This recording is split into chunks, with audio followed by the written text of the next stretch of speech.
हरि ओम.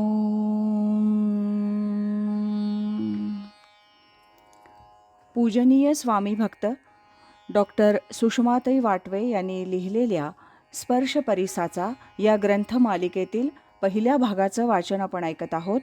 आज यातील प्रकरण 4 ते गुरु शिष्याची गोठी याचा भाग 3 ऐकूया.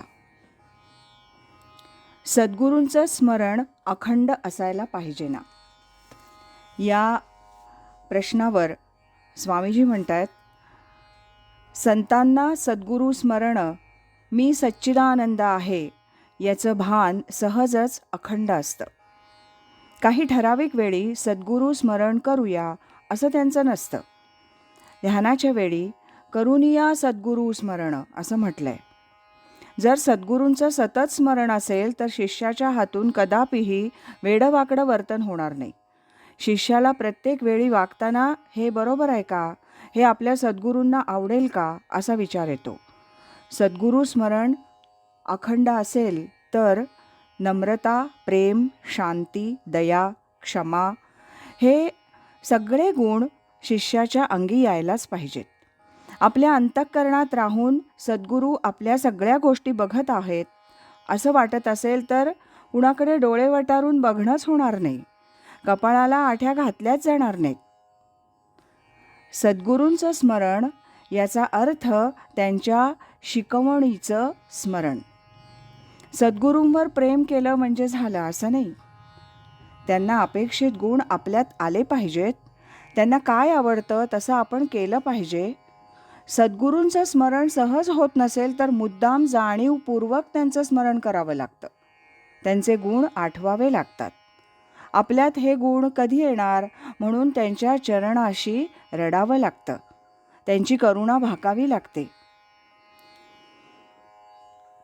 जो जीव सर्व सोडून सद्गुरूंकडे येतो त्याला जर सद्गुरूंनी दूर केलं तर त्यानं जगावं कशासाठी?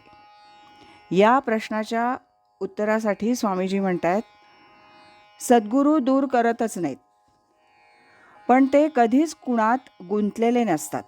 इतरांनाही ते गुंतवत नाहीत. त्यांची इच्छा असते जे अत्यंत असत आहे त्याचा विचार फार करून जीवानं त्यात गुंतू नये. कोणताही भाव धरून सद्गुरूंकडे आलात तरी सद्गुरू त्याला त्यातून बाहेर काढतात, मुक्तच करतात. ज्यांनी जो भाव धरलेला असतो तो भाव ते जपून ठेवतात. पण सारे असत आहे हे ते जाणून असतात. परमेश्वराकडे, सद्गुरूंकडे अन्याय नाही असं म्हटलं जातं. जे योग्य आहे तेच तो करतो असं जर आहे तर आपण त्याची कृपा संपादण्यासाठी आटापिटा करण्याचं कारण नाही. आपल्यासमोर जे काम आलेलं आहे ते आपण तन मन धनानं करायचं म्हणजे झालं असंच ना. हे विचारल्यानंतर स्वामीजी म्हणतात, परमेश्वर सगळं करत असतो, त्याच्याकडे अन्याय नाही. यातल्या अन्याय या शब्दापाठीमागेच सगळं मर्म आहे. त्या पाठीमागे आपण काय करतो हे तो पाहतो. अन्याय म्हणजे तरी आपण जे केलं त्याचा न्याय अन्याय होणार ना. आपल्या कर्तव्याला पूर्णपणे त्याचा पाठिंबा आहे. आपण काय करतो, कोणत्या भावनेनी करतो, आपल्या अंतःकरणात काय आहे, बाहेर काय आहे, या सगळ्या गोष्टी तो पाहतो आणि मग न्याय अन्यायाच्या गोष्टी. आपलं कर्म सर्व तऱ्हेनं उत्तम झालं तर मग परमेश्वर सद्गुरू अन्याय करणार नाहीत, हे बरोबर. संतांचं सर्वांवर प्रेम असतं असं म्हटलं तरी संतांच्या सान्निध्यात असणारी मंडळी आणि जगातील इतर मंडळी यांच्यातील प्रेमाच्या पातळीत फरक असतो की नाही? यावर स्वामीजी म्हणतात, हो, कारण जवळची मंडळी त्यांचे स्वभाव गुणधर्म ती आपल्याकरता काय काय करतात त्यानुसार प्रेमाच्या पातळीत फरक असतो. शिवाय सहवासानं प्रेम वाढतं. सहवास नसेल तर अगदी जवळच्या नात्यातील व्यक्तींबद्दलचं प्रेम देखील कमी होतं. सान्निध्यात असणाऱ्या सर्व मंडळींवर संतांचं सारखंच प्रेम असतं का? याच्या उत्तरासाठी स्वामीजी म्हणतात, नाही. त्या प्रेमात देखील कमी जास्तपणा असतो. प्रत्येकाचे गुणावगुण काय यावर प्रेम अवलंबून असतं. गुणवत्ता ज्याची अधिक त्याच्यावर प्रेम अधिक असतं. त्याच्यानंतरचा प्रश्न, त्या व्यक्तीच्या कर्तृत्वावर प्रेम अवलंबून असतं का? याच्या उत्तरासाठी स्वामी म्हणतात, नाही. एखाद्या आईचं तान्हं मूल आणि मोठं मूल या तान्ह्या मुलाजवळ काही कर्तृत्व नसतं, तथापि आईचं प्रेम त्यावर अधिक. कारण जेव्हा ते आई म्हणून गळ्याला मिठी मारतं तेव्हा आईला किती प्रेम वाटतं. शिवाय त्याचे गुण म्हणजे ते निरागस, निर्मम, निर्मत्सरी असं असतं. म्हणून आईचं प्रेम अधिक. जसजसं ते मोठं होतं तसतशा नाना गोष्टी त्याच्या स्वभावात येतात. एखादं मूल वेडं असेल तर आईचं प्रेम अधिक, त्यात तर काही गुण नसतात ना. याच्या उत्तरासाठी स्वामी म्हणतात, का बरं? ते वेडं असलं तरी त्याच्यातही काही गुण असतात. मत्सर, दंभ, अहंकार, काम, क्रोध ह्या गोष्टी कमी असतात, त्यामुळे त्याच्यावर प्रेम अधिक.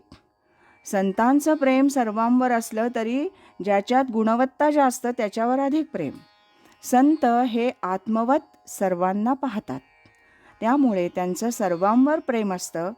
संतांच्या प्रेमात अधिक उणं नाही असं नाही. स्वामीजींचं म्हणजे स्वरूपानंदांचं माझ्या ठिकाणी अधिक प्रेम होतं. सद्गुरूंचे चरण असा शब्द का वापरला जातो? सद्गुरूंची शक्ती त्यांच्या दृष्टीतून, स्पर्शातून देखील मिळत असते ना. स्वामीजी याच्या उत्तरासाठी म्हणतात, हो, पण सर्वांजवळ दृष्टीतून अथवा स्पर्शातून शक्ती घेण्याची ताकद नसते. दगडाला परिसाने स्पर्श केला तर त्या दगडाचं काही सुवर्ण होत नाही, कारण दगडात ती शक्ती नसते. तसं बहुतेकांचं असतं. पण पाय, चरण हे ठिकाण असं आहे की त्या चरणांवर जर एखाद्यानं मस्तक ठेवलं तर 1-2% शक्ती मिळू शकते. म्हणून त्या चरणकमलांना एवढं महत्त्व आहे. सर्व देहाची शक्ती त्या चरणांमध्ये येते. सद्गुरूंच्या चेहऱ्याकडे बघून त्यांच्याशी हस्तांदोलन करून ते काम होत नाही. त्यासाठी त्यांचे चरणच धरायला पाहिजेत. सद्गुरूंची शक्ती त्यांच्या चरणांमध्येच असते. आज इथेच थांबूया. यानंतरचा 4था भाग आपण उद्या ऐकूया. सद्गुरु असती अंतरात, सच्छिष्याते जागवीत. हरि ओम तत्सत.